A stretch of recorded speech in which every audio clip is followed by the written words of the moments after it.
Thompson from Thompson Smiley Foundation. We're on day 9. It's a Cadence World Day and a Pain Cave. Thank you for their sponsorship and their kind donation to this trip. We're traveling from Vicky West to Fraserburg. It's 176 kilometers, all on mountain bikes. It's been a long day, very windy out here again. The wind never ceases to lie down. We ride against it all day, every day, but we're enjoying it. Lovely out here, as you can hear the sheep and see the sheep. We're standing by a reservoir. The guys are just having lunch. The celebrity captain today is Yolandi de Villiers. People join the virtual ride and enjoy it. Enjoy the trip we're having from Vicky West to Fraserburg, and yeah, just ride nicely and safely. Getting a bit tired now, so see you the other side. Day 9. The team travels today from Victoria West to Fraserburg. 160 odd kilometers. Half of the day, about 78 kilometers on road bikes, and the rest on mountain bikes. Stopping at Loxton for breakfast. Water.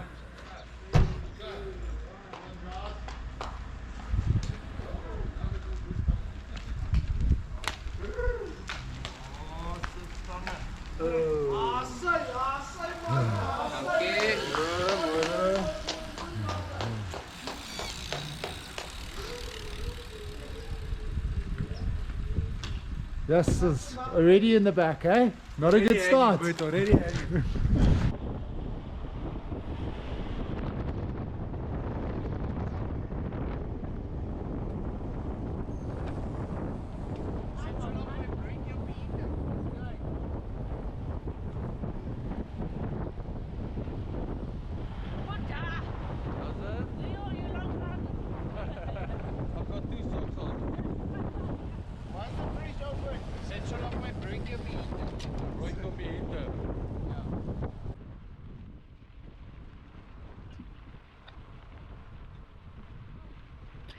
Well, it's a real treat to have Yolandi de Villiers joining us, our captain for day 9, which is Victoria West to Fraserburg. And certainly just having done a little bit of research into you, Yolandi, you are such a source of inspiration. I just couldn't believe it. When I saw that you were 48 years old, I thought to myself, it's ridiculous. There's so many people I think that maybe they missed the bus, it's too late, and you are just getting better and better. Where does this superpower come from? I don't know. I think I'm just, I just enjoy what I do, and age is just a number. So, yeah, I think people just are looking too much into their, I'm too old, I can't do it anymore. Just forget about it. If you feel up to it, just go for it. But yeah, you were pretty late bloomer, though. I mean, you only started cycling at the age of 32. How did that come about? I actually, I'm a very sporty person from school, and we married. I met my husband, we were school cases, and after school we married, and I had my 3 daughters, and then actually just to lose some weight and to gain some fitness again, I started spinning, and I love the cycling. And one of my friends, they held an event in Ladysmith. It's called the Sewe Sport, and she said, get a bike and come ride this. And I loaned a bike from the local bike shop, and with my tackies I went on and did the race, and I just absolutely fell in love with it, and I came fit, and I told my husband, I can beat these girls, I know I can do it. And yeah, from there it was just, I was hooked. How much of a mental game is competing for you? Do you think that you can override the messages that your body's screaming to stop, to slow down? Is your mind that strong? I think so. I think in my head is my strongest asset, definitely. I think if your head can go through, your body will follow, definitely, yes. And I think, it's definitely the best part in myself is my head, my strong head. Ek is hardkoppig, soos hulle dit in Afrikaans sal sê. But I certainly think that you've had to be that, because you had quite a serious accident. I think it was in 2019 where you broke your leg, which was, I'm sure, horrific at the time. But the things that you've done since then has also been amazing. Just take us back to that accident and exactly what happened. Yeah, it was at the Trek to Thebes. It is in near Steinsberg. It's a beautiful race, and yeah, on the last day, it was the last race that I rode with my partner before we immigrated to New Zealand. And yeah, we were in the lead quite far, and yeah, but we always look how far we can win, pushing ourselves to the absolute best. And we were entering in like a tunnel, and I was on his wheel. It was a bit of a downhill, and then it was like a dead end. And he braked, and I unfortunately braked too late, and I was sliding into a barrier, and my leg, my tibia, caught on that. Um, and yeah, I immediately know it was broken. It was bleeding quite a lot. I was in and out of a coma. I think it was just I had too much pain, and yeah, so I was taken to Queenstown, and fortunately I met a fantastic surgeon, Dr. Naidu, and yeah, the break was so severe. It was like shattered in 4 places, out of the skin, and he said it's such a bad break. Maybe we must have a look. There's definitely, they can't say that they will, you know, the leg will be saved, but, so I must keep in my head that it can be amputated. But yeah, we will take it step by step and see if they can fix it. So I was first put on antibiotics for 2 days, and then on the third day they operated on it. So they put the X fix on. Yes, that's quite a big thing. So yeah, um, on my tibia, and then I had it on for 4 months. So I it's fixed to your leg. It's through the tibia, so it held it in place in 4 places. So yeah, it's quite a big thing. You sleep with it. You can't take it off. It's on there. So yeah, I kept it still for 10 days, and then I started because it wants weight. You must actually walk on it, and the you must cycle also. The movement helps the blood flow because there's not many blood flow on your leg there.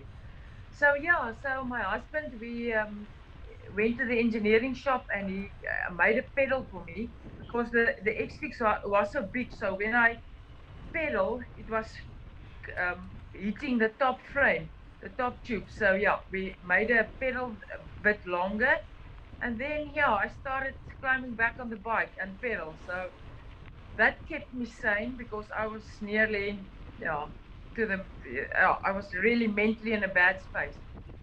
So yeah, and after 4 months, he took it off, and I thought, okay, it's happy days. I'm gonna get back to cycling, and I went again for some X-rays, and we saw that the tibia didn't heal correctly. They call it non-union, so it's when it's not really binding. So I went back. Then it was lockdown, and I went back for a second operation. That was, I was, yeah. The first time I thought I was going insane, but the second time I was insane.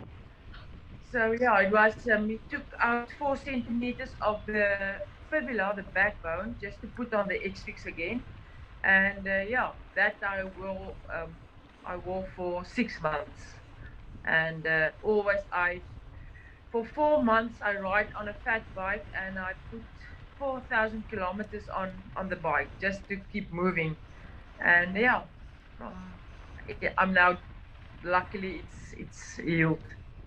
But do you still have pain? Luckily, after the first operation, I had, out of a 1 to 10, I had a 9 out of 10 pain from the morning that I opened my eyes till I lay down, and now luckily it's gone. Yeah, no pain. Oh, that's very good news. Yes, yes. You've just come off your third Atlas extreme mountain biking title, which literally was, towards the end of August. Tell us a little bit about that adventure. I won the first Ataquas. It was the first event. I think it was 2007. And yeah, I won it in 2019, the year that I broke my leg. So that January, I had a new sponsor, and luckily I won the Ataquas. And then, yeah, now this year also, it was very special for me because I've just lost that sponsor in July. So I also, was a bit with COVID and stuff. It was unsure if we're gonna secure a new sponsor. And luckily, my coach come to.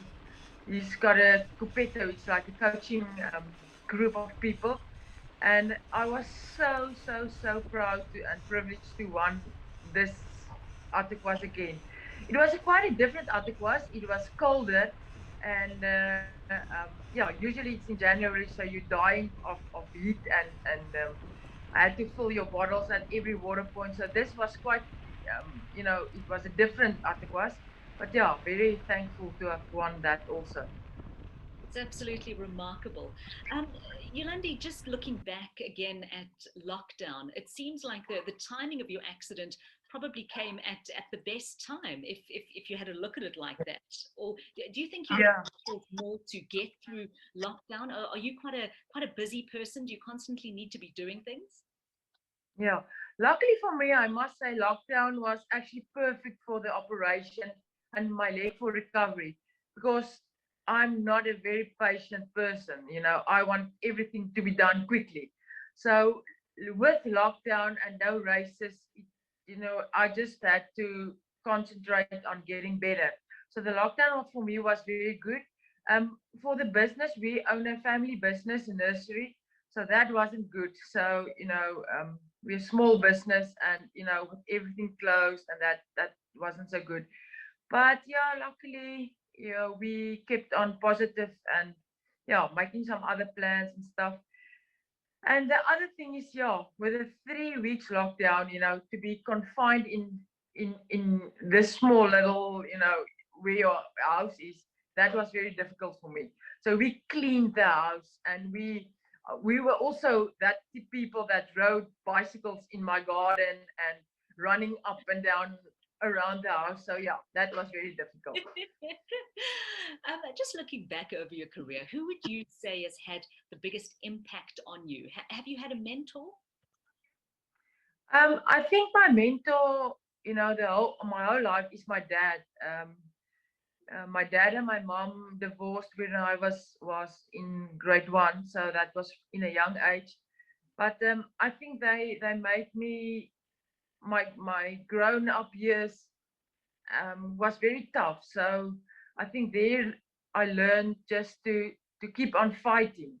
You must fight to earn something. So yeah, and my dad always supports me with my anything I you know will do, especially in sport. I did athletics and netball in school, and he was at every game and took me to the SWD championships in PE or wherever. He always supported me so much. So yeah, I think he was one of my biggest mentors in life.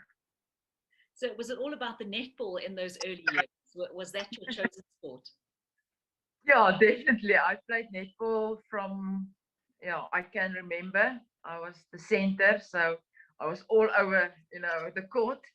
And athletics also. In primary school, I was the shorter distances, like 60, 80, and 100 meters. And as I grew older, I went to the 200 and 400, and also the long jump. I enjoyed that very much.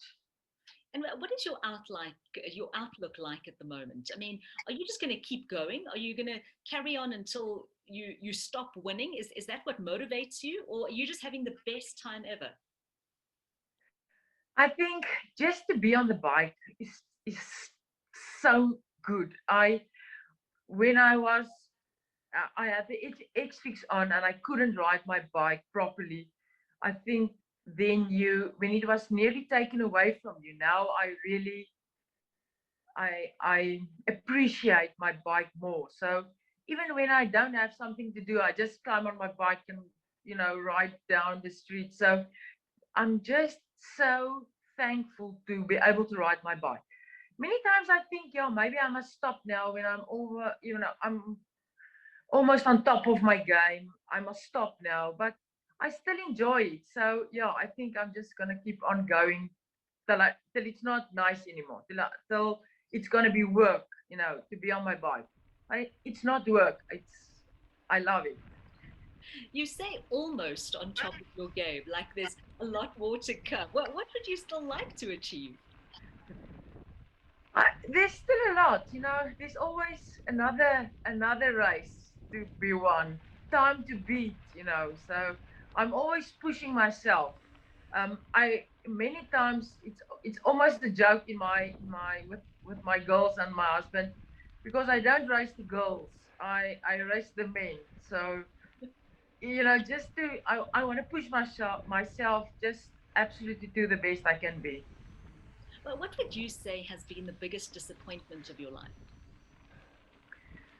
Um, I don't have a single biggest disappointment. I just think social media.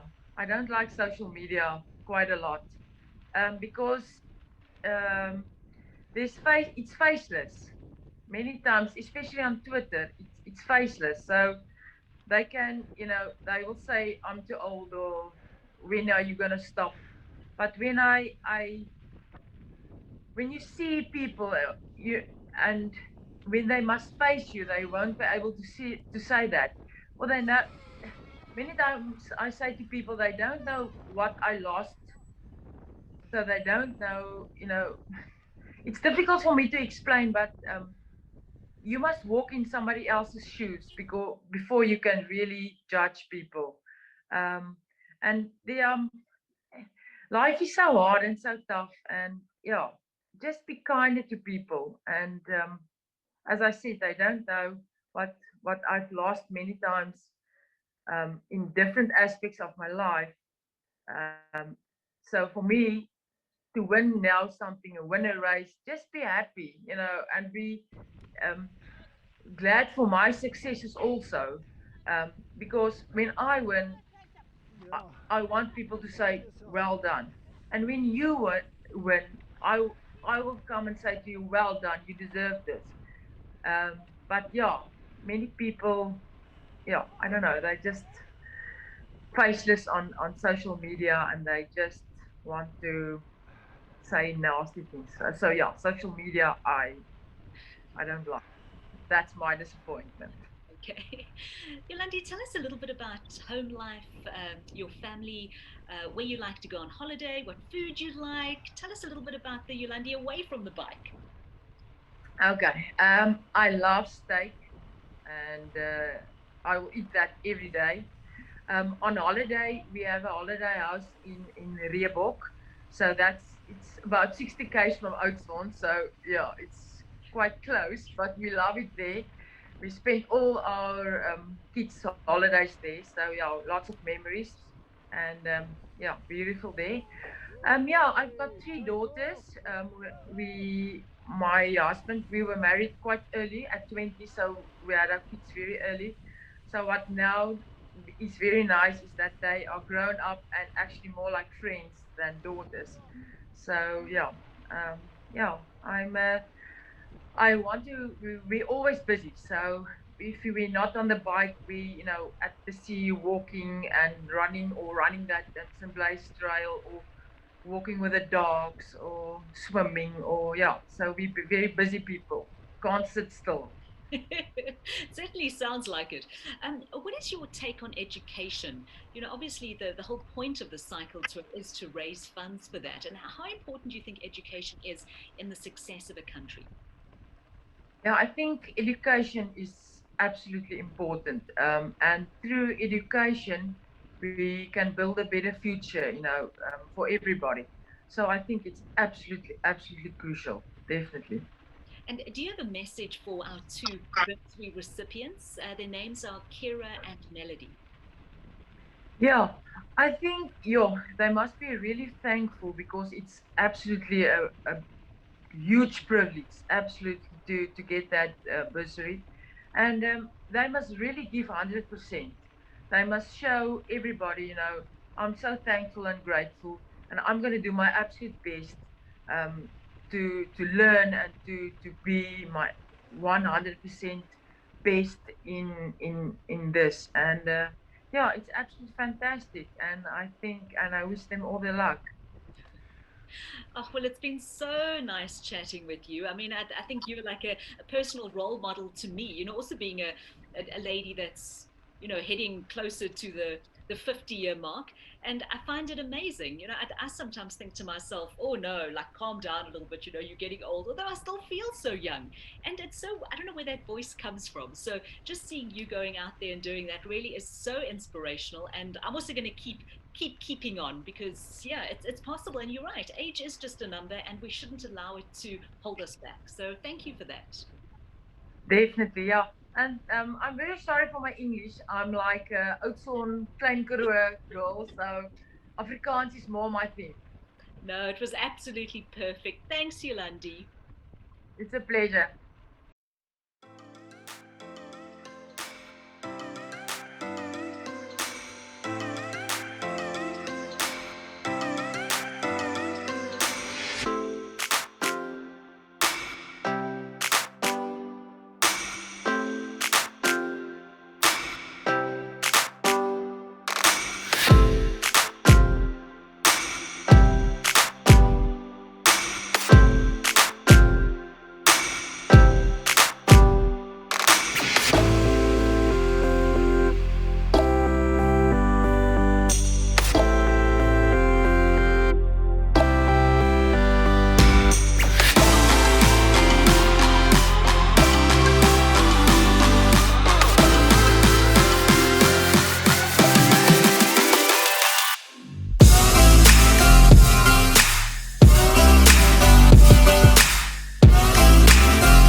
If you want to make a noise, go sit in the bus.